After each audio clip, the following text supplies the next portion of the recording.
So hello guys, आ चुके कोई new video के साथ। इस वीडियो में हम लाए हैं क्लास 11 का पॉलिटिकल साइंस का टर्म 2 का 2021 से 2022 का क्वेश्चन पेपर, जो कि आज मैं इसमें बताऊंगा कि कौन कौन सा मेरा बताया हुआ आया, कौन सा मेरा बताया हुआ नहीं आया, कि क्या आपने ठीक करा है, क्या आपने गलत करा है, कितने क्वेश्चन थे, कैसे करना था, क्या करना था, ये सारी आज डिटेल में बताऊँगा।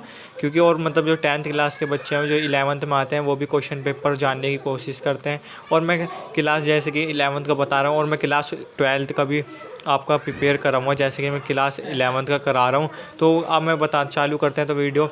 तो गाइस, ये हमारा क्लास 11th का पॉलिटिकल साइंस का टर्म 2 का 2021 से 2022 का क्वेश्चन पेपर है, जो कि आपका होया है। तो ये अधिकतम इसमें क्वेश्चन है 40 और समय दिया है हमें 2 घंटे का।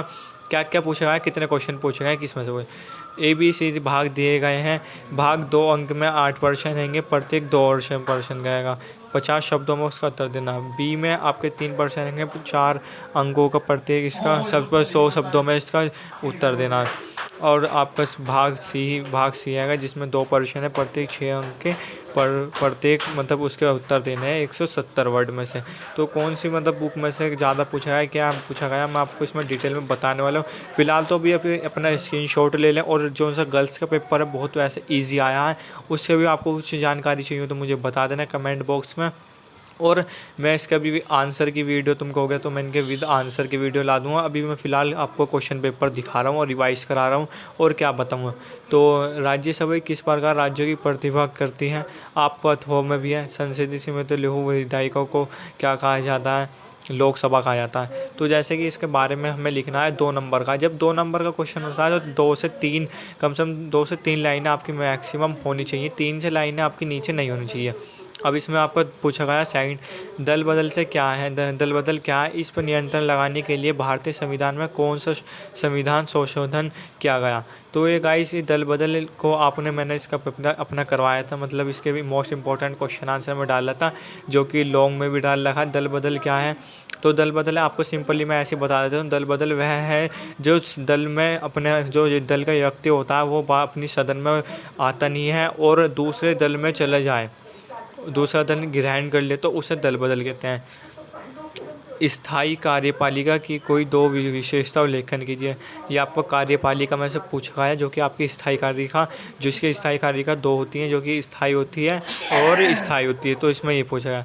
अब इसमें पूछा गया भारतीय न्यायपालिका का ढांचा किस प्रकार होता है, और पिरामिड के आकार पर भरते हैं। जो आपको जो ये न्यायपालिका का चैप्टर है, उसमें से पूछा गया है, जो कि इसमें से आपको एक ढांचा बनाना है। वो मैं आपको थोड़ा सा हिंट दे देता हूँ, आपको इस तरीके से बनाना है, इस तरीके से। और यहाँ पर ऐसे ऐसे ऐसे करके लिख देंगे, सर्वोच्च न्यायालय, उच्च न्यायालय, जिला न्यायालय, ऐसे आप लिख देंगे सारी चीज़ें, तो आपके 2 नंबर पूरे पक्के। बढ़ते हैं नेक्स्ट।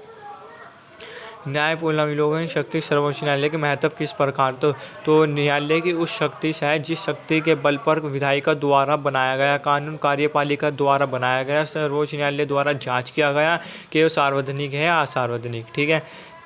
आपका ये पूछा गया सर्वोच्च न्यायालय की सलाहकारी शक्तियों को भी अभ्यास करें। जो आपकी जो सर्वोच्च न्यायालय है उसकी सलाहकारी है। तो जहाँ तक देखा जा रहा है तो इसमें न्यायपालिका में से ज़्यादा पूछा जा रहा है। अब कहते हैं स्वतंत्र मानव स्वतंत्रता का सामाजिक मूलभूत क्या है, जो मानव स्वतंत्रता उसके बारे में लिखना है। समाजवाद, ये आपको मैंने ये भी करवा रखा था, ये भी करवा रखा था, ये भी और ये भी, ये चारों के चारों मैंने आपके most important question answer sample paper, ये काफ़ी सारी 2-3 मैंने वीडियो बनाई थी, उस चीज़ों में डाल रखा था। तो समाजवाद क्या है, राम मनोहर लोहिया का कोई 2 समाजवाद विशेषता है।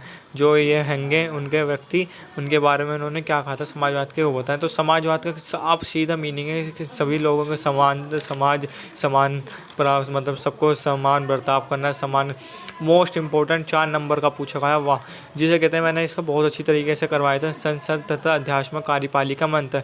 संसात्मक मैं बता देता हूँ अभी डिटेल में। संसात्मक कार्यपालिका वह कार्यपालिका कहलाती है जिसमें सारी कार्यकारी शक्तियाँ सरकार के पास होती है तथा राष्ट्रपति को नामात्र की होती है। जैसे हमारे भारत के अंदर सारी शक्तियाँ जिसे कहते हैं प्राइम मिनिस्टर को है, जो है हमारे मोदी जी, उन्हें हमारी शक्तियाँ सारी प्राप्त। राष्ट्रपति हैं वो सिर्फ अपने हैं। अरे इसे पूछा गया है अध्यात्मक कार्यपालिका। जो अध्यात्मक कार्यपालिका है, इसमें तो आपका हो गया हमारा भारत। जो जैसे कि मैंने बताया। अब इसमें हो जाएगा ब्राज़ील और अमेरिका। जो ब्राज़ील अमेरिका में है उसमें बताया क्या चीज़ है, उसमें यही सारी चीज़ें दे रखी हैं कि मतलब जिसमें सारी कार्यकारी शक्तियाँ राष्ट्रपति को प्राप्त होती हैं और वो देश का दोनों का ही प्रमुख होता है। तो ये इसके बीच में अंतर लिखना था और भी कुछ आप अपने पास से लाइनें लिख सकते हैं, जैसे कि मैंने इसका करवा दिया था। अब आपका आता है समानता की स्थापना हेतु किस प्रकार के प्रत्येक आवश्यक है। तो आपको समानता के बारे में लिखना है। समानता के क्या है, समानता को सबको समान बर्ताव करना चाहिए, सबको समान उपलब्ध कराना चाहिए, सबको समान महत्व देना चाहिए, अमीर या गरीब के कुछ मतलब भेदभाव नहीं करना चाहिए। तो ये समानता के सारी बारी चाहिए। निम्नलिखित चित्र का अध्ययन करके आधारित। अब ये आपका ये चित्र दे दिया है, इसमें से 4 क्वेश्चन दे दिए गए हैं। आप स्क्रीनशॉट ले सकते हैं, कॉपी में नोट डाउन कर सकते हैं। तो ये संसद का चित्र है जिसमें कि आपको मतलब इसके पढ़ के भरने हैंगे। तो इसमें आपका आएगा समय नीचे जवाहरलाल नेहरू। आपको इसी का देख के मतलब काय की मतलब पंचायत हो रही है, किस तरह की पंचायत हो रही है, आपको पहले का दे दिया गया कार्टून से, तो इसे बताना। ये आपका करना नहीं है, आपको ये दृष्टिवर्ती के राज्यसभा की विशेषताओं को लेखन की ये दृष्टि के लिए जिनकी। अब आप है था 5 नंबर में ना गाइस, इसमें आज पता क्या गया सीबीएसई में ये करा गया कि एक साथ में मतलब एक क्वेश्चन में ना 3 क्वेश्चन मिला दिए जिसे कहते हैं। अब ग्रामीणपूर्ण जीवन हेतु स्वतंत्रता नीति के आवश्यक मूल्य के यही कारण है कि खासकर स्थिति में उचित प्रतिबंध स्वतंत्रता जो स्वतंत्रता आएंगे उसके बारे में बताना है, उसके सिद्धांत बताना है, जो उनके मतलब जल स्टूल मिलने हानि के सिद्धांत के बारे में कहा था वो बताना है। ठीक है, इसमें 3-4 बातें अथवा में मैंने इसका करवाया था। व्यक्तिगत स्वतंत्रता से आप क्या समझते हैं, आपके विचार में दैनिक जीवन में स्वतंत्रता के व्यक्तिगत जीवन में क्या पड़ता है। तो जो व्यक्तिगत स्वतंत्रता वह स्वतंत्रता कहलाती है जिसमें व्यक्ति अपने विचार प्रकट कर सकता है, चाहे वो बोल के करे चाहे वो लिख के करे, वो व्यक्तिगत स्वतंत्रता कहलाती है। न्यायालय की किन सिद्धांतों को करें, जो आपको 6 नंबर में पूछा गया है, जो कि आपको 170 वर्ड में आपको लिखना है, 170 वर्ड में। तो मैं इसका टॉपिक बता देता हूँ किस वर्ड पे लिखना था। आर्थिक पे, सामाजिक न्याय पे और राजनीतिक पे, इन 3 टॉपिक पर आपको लिखना था, जो कि आपको 6 नंबर पे था, 160 वर्ड में। और इसमें भी एक अथवा में दे रखा है समानुपाती न्याय क्या है। क्या समानुपाती न्याय सामाजिक न्याय की एकमात्र साधन है। तो गाइस वीडियो कैसी लगी, तो वीडियो अच्छी लगी तो लाइक कमेंट एंड सब्सक्राइब। मैं इंग्लिश का पेपर भी ऐसे सॉल्व कराऊंगा। तो मिलते हैं न्यू नेक्स्ट वीडियो में। और मैंने जल्दी से जाके देख लो, मैंने हिस्ट्री के और हिंदी के मतलब सैम्पल पेपर और मोस्ट इंपॉर्टेंट क्वेश्चन आंसर डाल रहा हूँ फटाफट। तो हमारे चैनल को लाइक कमेंट एंड सब्सक्राइब।